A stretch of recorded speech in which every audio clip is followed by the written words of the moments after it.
Hello Steno candidates, I am Ravina.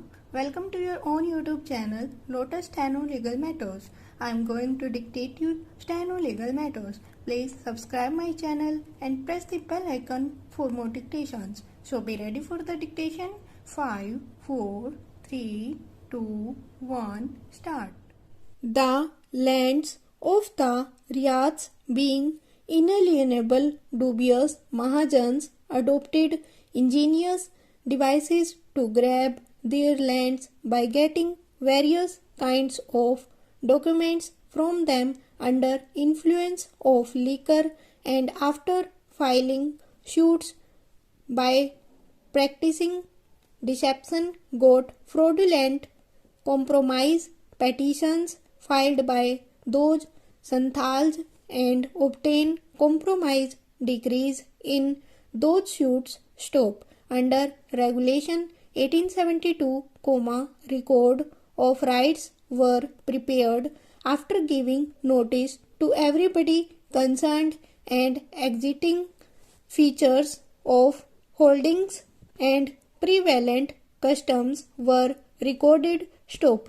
By and large, the holdings being completely untransferable, such of them as were transferable by reason of custom were so recorded in the record of rights, which are conclusive and not liable to be challenged at all. Stop. Next para. It is stated in paragraph 6 of the counter affidavit that it was apprehended that if the untransferable holdings were permitted to be acquired by the growth of local usages and the characteristic of transferability, then as a result of the backwardness and recklessness of the indigenous, their lands would pass into the hands of the Mahajans, creating a social and economic problem of great magnitude. Stop. To meet this, stop. Section 27 of Regulation HI of 1872 permanently imprinted on the holdings the characteristic of untransferability, preventing the future growth of any local usages to the contrary. Stop.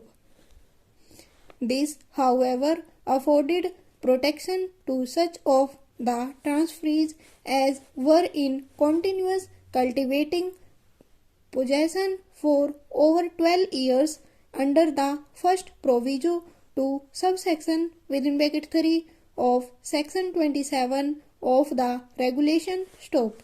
With regard to the act, it is stated in the counter affidavit this that was enacted with a view to amend the existing law, and section 27 of regulation 3 of 1872 was replaced by section 20 of the act. Stop. The persons who had already gained protection under the provisions of section 27 of the regulation, were not affected by similar future protections were withdrawn. Stop. It is also stated that Article 19 of the Constitution did not make untransferable holdings of the Santhal Parganas transferable, and even if Article 19 of the Constitution is attracted, then having regard to the special conditions of the Santhal Parganas, the restriction in respect of the transferability of the holdings is reasonable in the interest of the general public of the district, as also at least the interest of the scheduled tribes. Stop. Mr. J.C. Sinha appearing for the petitioners in all these three cases has urged that Section 42 of the Act is ultra vires Articles 19 within bracket 1 within bracket F of the Constitution of India because it imposes unreasonable restrictions on the right of the petitioners to acquire and possess properties. Stop. Next para. Next dictation.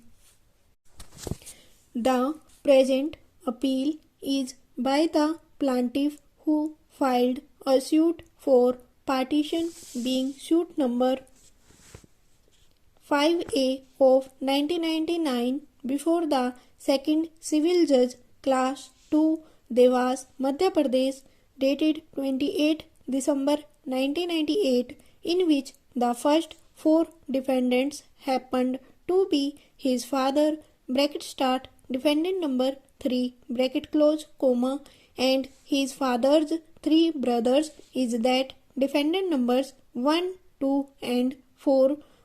Stop.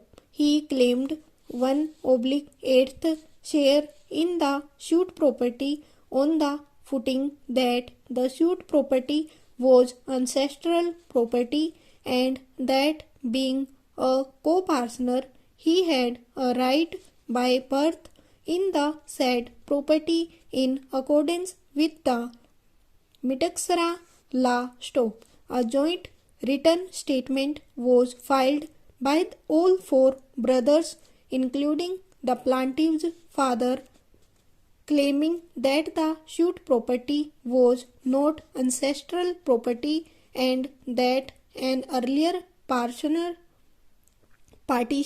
had taken place by which the plaintiff's father had become separate. Stop. The trial court, by its order dated 20 December 2000, decreed the plaintiff's suit holdings that it was admitted by D.W.1 Mangilal that the property was indeed ancestral property, and that, on the evidence there was no earlier partition of the said property as pleaded by the defendants in their written statements. Stop.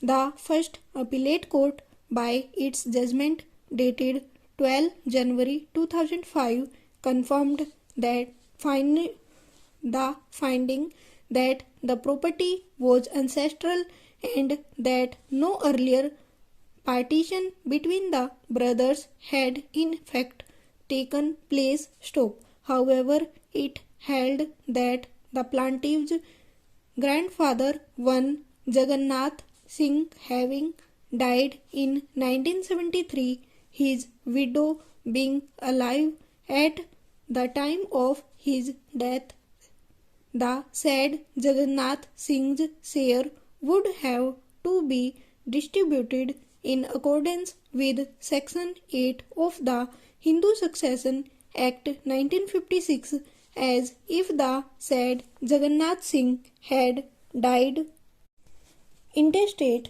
That being the case, once Section 8 steps in, the joint family property has to be divided in accordance with rules of intestacy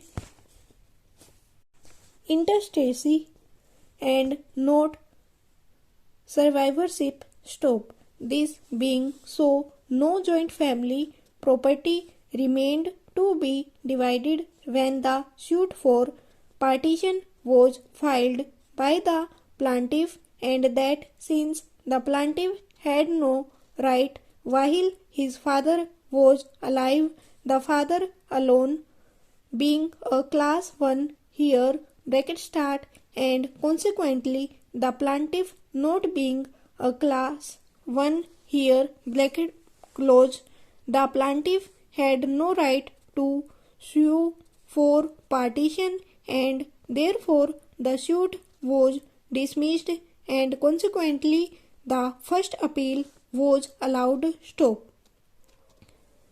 Thus, in view of the provisions contained in sections 4, 6, 8 of the Act as well as the law settled by the aforesaid judgments, it is clear that after coming into force of the Act grant judgments, it is clear that after coming into force of the Act, grandson has no birth right in the properties of grandfather and he cannot claim partition during lifetime of his father. Stop.